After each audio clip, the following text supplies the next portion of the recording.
sens contraire. Des aiguilles de montre, yes, des aiguilles de montre.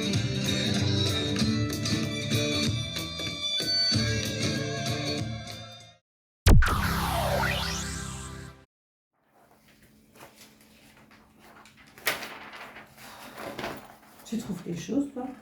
On va chez toi, c'est plus Regarde. intéressant. Non, hein, ça irait pas, ça. Pas top. Peut-être ça. Ça se rapproche déjà un peu plus. Je dirais... Hein? Ouais. Ou celle-là, elle est pas mal aussi, mais bon. Ça se rapproche. T'es presque... Ah, mais pas loin. Et ouais, tu brûles pas, mais t'es chaude. Hein.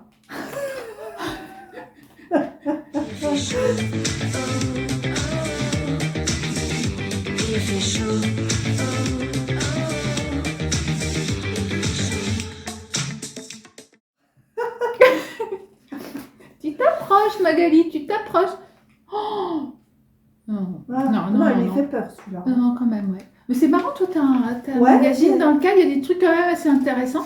Moi, j'attends de voir. Regarde, celui-là, pas mal, mais un peu loin. Hein? Trop loin, hein? Trop Un petit, peu du loin, coup, il faut un peu trop loin. petit, quoi. Mais tu t'approches encore un peu. Hein. Tu t'approches toujours plus, Magali, et moi, je crois que je m'éloigne toujours davantage. Ouais, je me suis approchée un moment, mais je crois que je m'éloigne aussi, là. Là, on n'y est pas du tout. On n'y est pas du tout. Non. En même temps, et si on changeait de magazine, peut-être Ouais. que toi dans le tien. Hop. Oh, le tien il est chouette. Oh, waouh. Ah bah, je comprends que tu étais passionnée quand même. Hein. Ouais, hein? Ah ouais. Ah ouais, c'est autre chose. Il y a des images, il y a des couleurs. Regarde. Ah ouais. Ouais, mais quand même, ça irait pas. C'est pas ça qu'on cherche. Qu'est-ce que tu cherches? Bah, le trésor. C'est bien qu'on cherche le trésor. Tu te souviens pas de ce qu'on cherche? Non, on cherche un trésor. Ah oui. Tu l'as déjà rencontré à un moment donné, ton trésor? Bah, non. Et donc, en fait, tu le recherches pas, tu le cherches, quoi. Oui. Bon, écoute, Bon. je crois que tu as abandonné. Pourtant, tu étais assez près du... Quoi? Je crois que j'ai trouvé. Ah, Regarde. Là. Il y a même une petite fourmi dessus. Ouais, il l'a trouvé avant nous. Ah, les fourmis, elles sont trop fortes. Mais regarde, c'est exactement ce qu'on cherche. Elle est magnifique. Montre. T'as vu? Bon, bah du coup, on va pouvoir écouter l'histoire. Ok.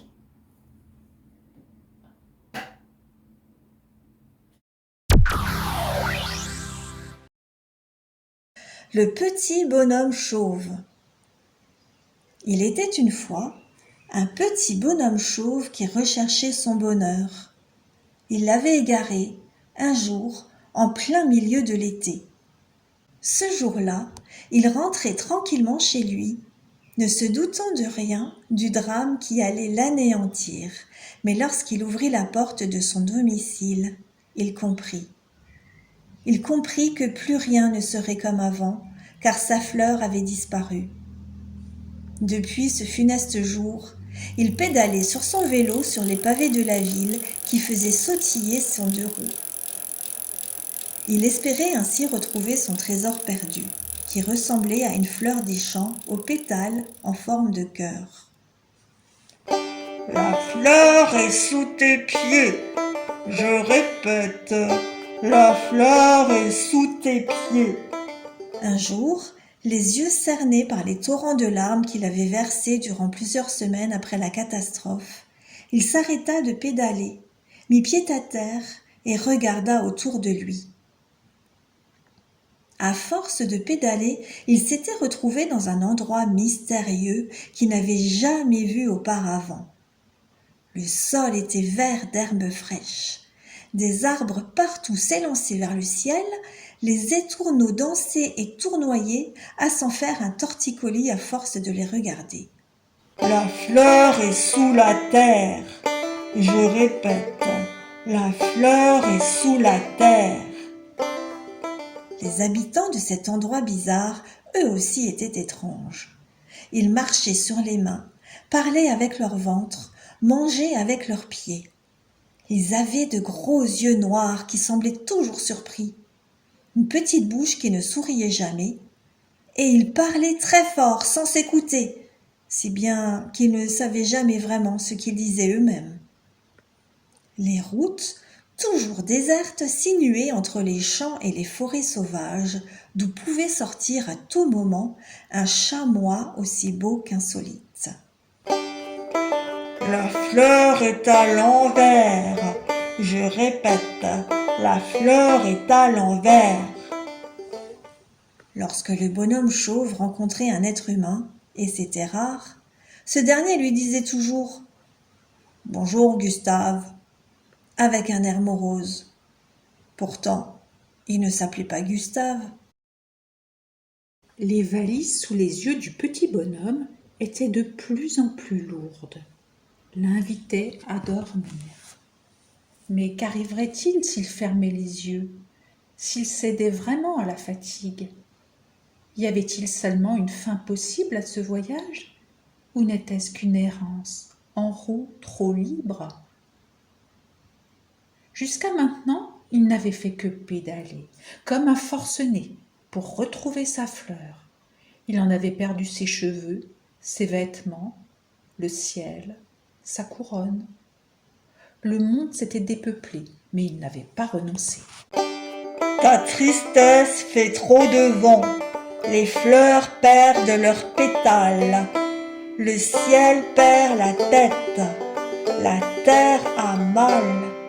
Les fleurs perdent leurs pétales. Les pédales. L'écho de la voix se mit à tournoyer dans sa poitrine de fantôme, comme des couleurs dans un shaker. D'abord secouée, elle changeait à vue d'œil. Le paysage était-il devant lui, sous lui ou en lui? Il ne savait plus bien. Son corps devenait de plus en plus filant, l'entraînait. Proche, presque douce, la voix lui susurra. C'est le mélange des couleurs. Lorsqu'elles se mélangent toutes, ça fait du blanc. Les fantômes peuvent retrouver leur couleur en arrêtant de pédaler. Il faut juste accepter de se reposer pour aller nulle part. La recherche de sa fleur perdue était sans fin. Il ne la trouverait jamais. Jamais il ne toucherait terre. Il ne faisait que ployer. Jamais l'amour ne lui donnerait plus d'ailes. Le ciel était loin. Son soleil à lui était loin, parti sur la queue d'oiseau poivre et sel. Ils avaient fait de lui un arbre sans couronne, qui avait perdu ses cheveux avec sa fleur. La voix, elle, semblait se rapprocher.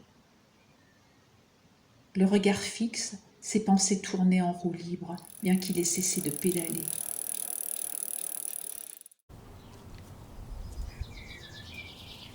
Au beau milieu d'une clairière vert d'eau, des oiseaux bleus et rouges chantaient maintenant à gorge déployée, campés sur leurs pattes en forme de racines.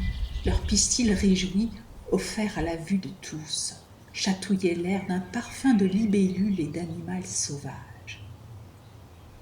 Le petit bonhomme chauve laissa sa tête aller dans l'herbe odorante. Au bord de ses paupières fines, à peine ajourées, une larme, couleur d'arc-en-ciel, se faufila entre ses cils blancs, roula jusqu'à ses lèvres. Le vent était tombé. Il allait s'endormir, goûter à cette infusion de nuages aux 1000 saveurs. Y mettre un sucre de soleil. Son doigt s'enfonça dans la terre tendre qui s'étirait comme de la barbe à papa. Au bout de son annulaire, une forme respirait. Il lui sembla que c'était son cœur.